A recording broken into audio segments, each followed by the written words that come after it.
Praise the Lord. இன்றைய தியான வசனம். ஆண்டவராகிய இயேசு கிறிஸ்துவின் இனிய திருப்பெயரிலே இந்த புதிய கல்வியாண்டின் துவக்கத்திலே புதிய மாதத்தின் முதல் நாளிலே உங்கள் யாவரையும் வாழ்த்துகின்றேன்.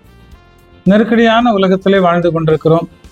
பல்விதமான எதிர்ப்புகள், பிரச்சனைகள், இவைகளின் ஊடாக நாம் கடந்து வந்து கொண்டிருக்கிறோம்.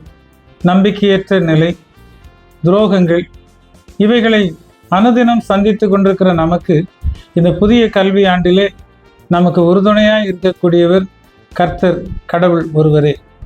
அவரையே நாம் நம்பியிருப்போம். இந்த மாதத்திற்கான வாக்குத்தத்தம் சங்கீதம் 46:11 கர்த்தர் நமக்கு உயர்ந்த அடைக்கலமாக இருக்கிறார். உயர்ந்த அடைக்கலத்திலே நம்மை வைத்து நடத்துகிற கர்த்தர் இந்த மாதத்திலே நாம் எதிர்கொள்ளக்கூடிய அனைத்து சூழல்களிலும் இந்த புதிய கல்வி ஆண்டிலும் நம்மோடும் நம்முடைய கல்வி பயிலுகின்ற அனைத்து நம்முடைய பிள்ளைகளோடும் இருந்து நம்மை வழிநடத்துவாராக. ஆமென். இந்த வசனம் இந்நாளில் உங்கள் தியானமாய் இருக்கட்டும்.